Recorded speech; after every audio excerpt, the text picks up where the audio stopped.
What's up, everybody? I've got Jared here, and we have a Star Wars Unlimited deck list.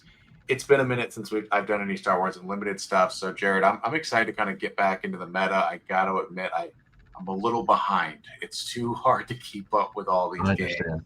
Yeah. So we got a deck. Welcome back, man. Talk to me about this deck. So this is a deck that I kind of brewed up. I wanted to play. I have this habit of building villain decks, and I built a really good, or at least I feel like it's good, a Maul blue deck with the new Maul. But I'm forcing myself outside of that box. So this is my hero deck from the set. So it's the new Obi-Wan Kenobi. Um, Courage makes heroes. That's a specific version. With the Fortress Vader red base from the new set. So anytime you attack with a force unit, it gives you the force. Um, okay, so it's 28 health. That's so not 30 health anymore. Okay. Yeah, yeah. So the bases fluctuate. The last set introduced some bases that had higher health. Um, the way that I wanted to build this deck was around the force. So predominantly, most of the cards, if you'll notice at a glance here, most of the cards are from Legends of the Force. Hmm. Mostly me wanting to try out different cards and see how they work. I've had some pretty good success with this deck, playing into different, different deck types. I haven't played into like Cad Bane or anything like that yet. I have played against the Han2 Blue, which is a popular list, and it actually has legs against Han2 Blue. So Sustainability, yeah. really simply, what is this deck trying to do? This deck is trying to get force units on the board. Okay, if you start to look at some of the cards starting out with like Atagalia, she's a 2 drop, 2/4, lots of health, and when an opponent plays an event card, you get to deal the damage to their base. So Mm, that's pretty strong, and that could actually, if you're into multiplayer formats, that would benefit as well. So anytime any of your opponents would play one, they would take a damage, which is pretty solid. Plus, she's a Jedi Force unit, so she enables getting the Force when she attacks. Also, another 2 drop in this was Gungi finding himself. Um, he's a generic. He's from the Clone Wars. If you guys ever watched that, the Wookiee Jedi, he's I had just a no idea generic who two he was. drop. Yeah, he. There was an episode. Him and a bunch of Padawans, or not even Padawans, younglings, went on with Hu Yang and Ahsoka and found crystals for their lightsaber. Yeah, it's Goonies, space Goonies stuff. But anyways, he's the only other Wookiee Jedi that I can think of besides the one from the Acolyte, which I can't even remember his name. Anyways, he's just a 2/5, lots of health. Again, Force Enabler. He sticks around. Um, he's a 2 drop, so there's not much to say about that, right?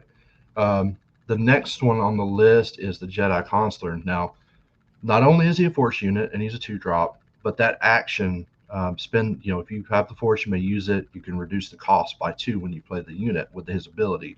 So you can drop something like if you wanted to, perhaps Mace Windu, some of the bigger units that are in the deck. If you scroll down a little bit, you've got Keller and Beck. You could potentially play Keller and Beck a little early. He lets you pull a Force unit and play it at a discount. There's a lot of synergy there with discounting units, right? Also, these guys that are these 2 drops here, almost forgot about Luke Skywalker. He's important as well. He's a 2 drop. Stats are great, 3/2 stat, and he's a Force unit, so he's an enabler. Um, in the upgrade side of it, I'm skipping around just a little bit because I'm talking about the theme with reducing the cost of units. General's Blade. General's Blade is in the list. If you can get a General's Blade on someone early, attack with them, not only do you get the Force, but the next unit you play will be 2 less if it's on a Jedi, right? Mm, Actually, I think looking at my list, I tried to build it around all Jedi. So the only non-Jedi units that you're going to see in that list is going to be Bright Hope and then Home One on the space side, and that's it. And they don't care about lightsabers, so I'm not worried about that, right? it's just like a little token package here. Right, exactly, right. Now, going down through the units, super solid unit from Legends of the Force, who's actually part of the Qui Gon Jinn spotlight deck is Obi-Wan Kenobi, the Padawan Obi-Wan Kenobi. So when you play him, when you play a Force unit, including himself, he gets Sentinel. So we're playing tons of Force units. He's pretty much most of the time he's going to have Sentinel. Um, Mhm. he's a 3 cost. He's a 3/5. Again, throw General's Blade on him. He's a good solid blocker. To keep your opponents from attacking your base, and he can hold his own a little bit there and last a little longer. Next on the list, Eth Koth. So not only is he a good 4 cost Jedi unit with 5 damage on him, right? When he's defeated, you can use the Force and put him into play as a resource. So again, focus on keeping the Force. Not only that, you can use it to do certain abilities, like you get the Force. You can use his ability to put him in play as a resource. You can also the next couple of units here, like Kiadamundi in particular, when he has the Force, you can draw 2 cards when you play him if you want to use the Force. That's another popular pick right now, and I decided to put him in there, and it works great. Refill your hand after you play him; it's perfect. The Jedi Temple Guards just above him. Been playing around with those guys a little bit. I do like that they have Ambush and Restore too. So if you need a quick Force token and to heal your base a little bit and smash into a unit, you can do all three, right, with Ambush. And he costs 4, of course. If you use the Jedi Consular or if you have the General's Blade before you play him, who might be a little cheaper, you can enable playing some other cards as well that turn. All right. So far that's what I've gotten to. Now getting into the higher cost units like Mace Windu. Mace Windu comes in at 6, hopefully 4 if you've got your abilities going. Also, I did something yesterday. I was testing this deck out. I attacked with a unit that had the General's Blade. Then I used the Jedi Consular, right, and used the Force, and I was able to play a unit at 4 less because of that. So I want to say I dropped home 1 on that one for 4, which is insane, right? So there's a lot of good stuff that goes on here with those synergies. Mace Windu comes in. Not only does he have Overwhelm, but when you play him, you may use the Force and you can deal 4 damage to a ground unit, right? Or actually any unit, sorry. So if you need to hit a space unit that's giving you a hard time or another ground unit, you can do that.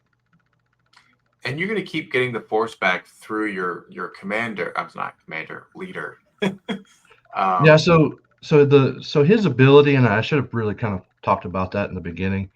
But his ability is super solid, right? So his ability is you can use action, use the Force, and you can give something that does not have an experience token an experience token, right?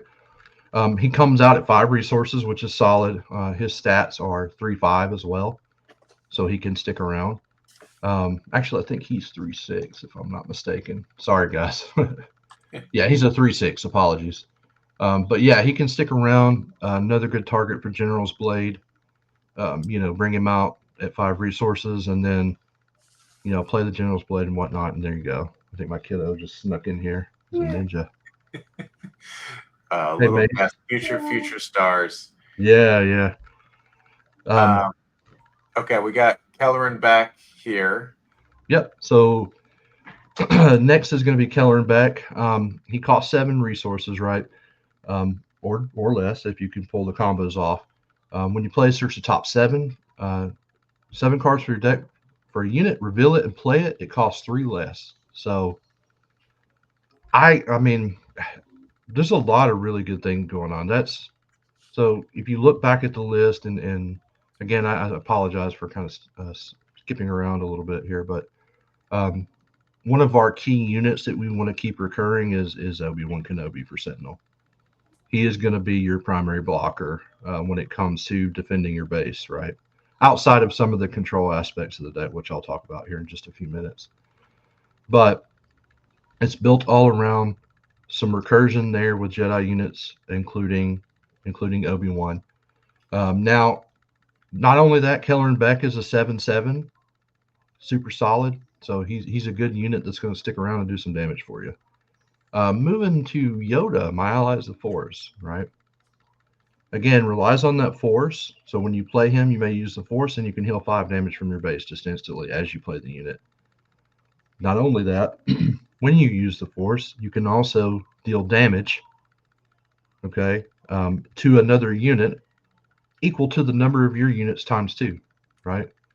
So if you have 3 units, you're dealing 6 damage. You have 2 units, you're doing four, so forth and so forth. So you could outright play him, use the force, and then just nuke something big if you have a lot of units out.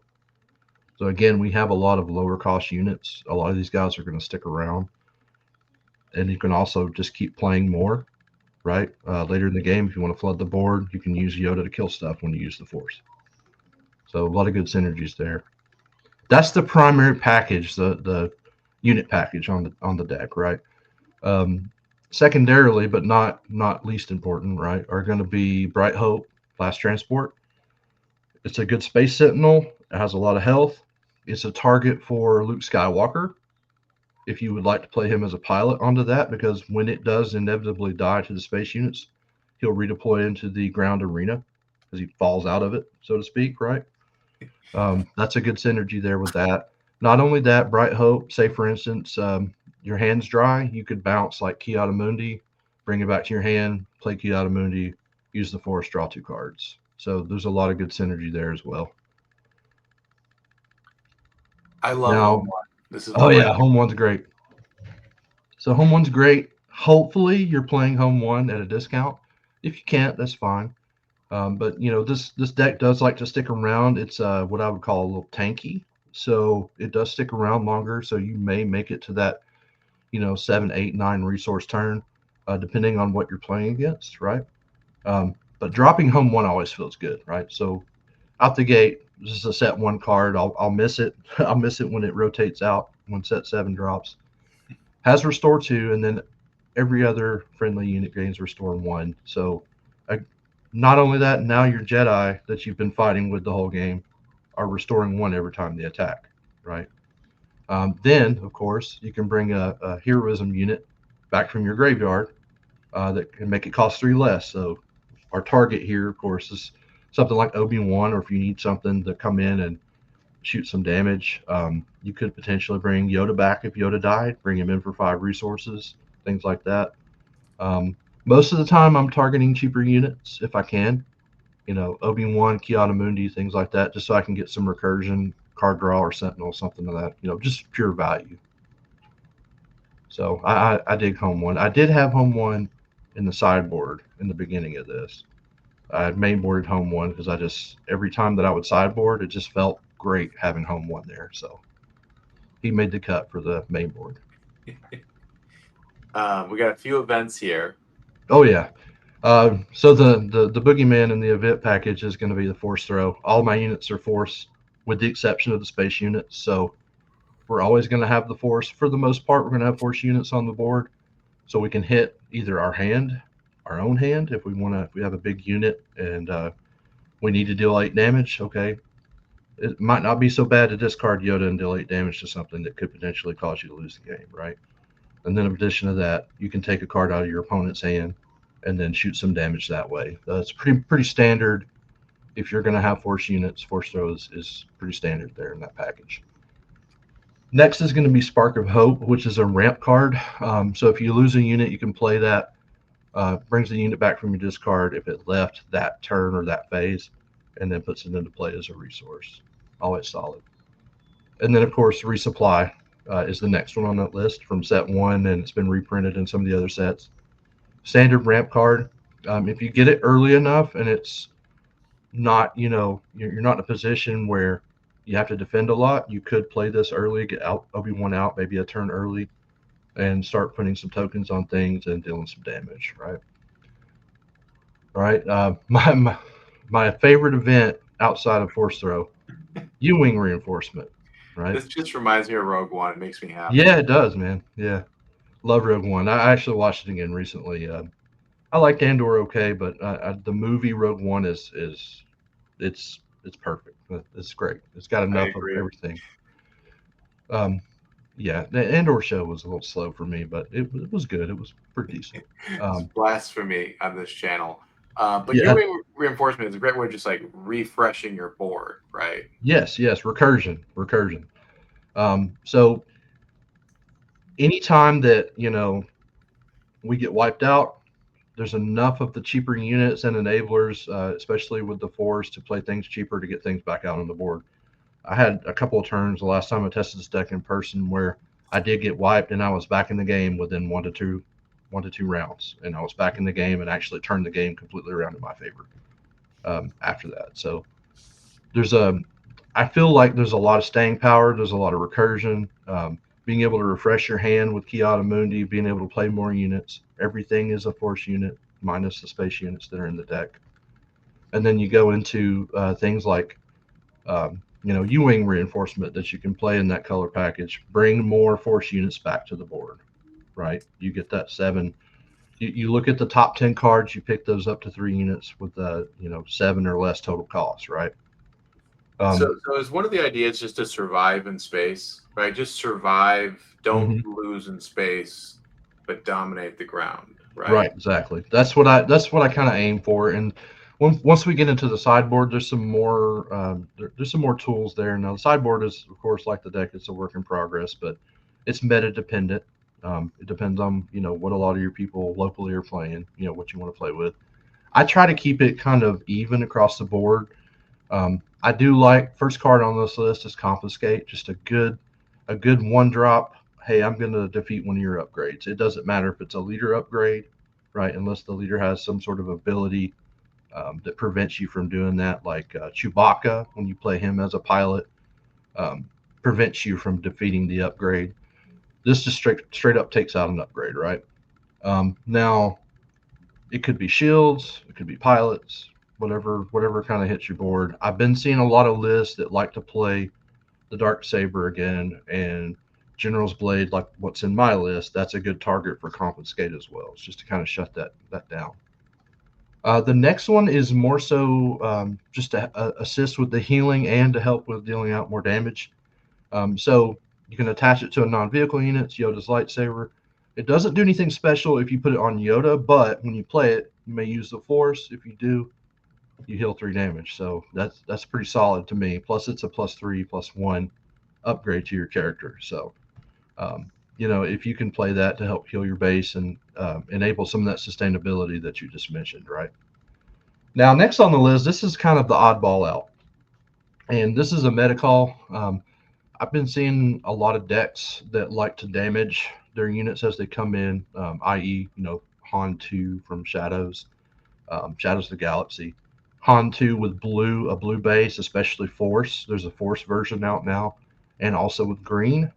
Um, they like to deal their units damage as they come in. So I threw Red 5 in there not only just because of its ability, but I like Luke Skywalker. I like Red 5. I've got Luke in the deck because he's a Force unit. Why not? Right? So you could take some of your cheaper units out. I try to stay on curb um, and not replace anything that's, going to throw that curve off as far as deploying units. But, 3 costs, that's a 3/4, good ability on attack and may deal 2 damage to a damaged unit. So it's just to kind of help with some of those decks that like to damage their own units, grit decks, things like that. Plus, when you put Luke on it, it's a contender for the space, right?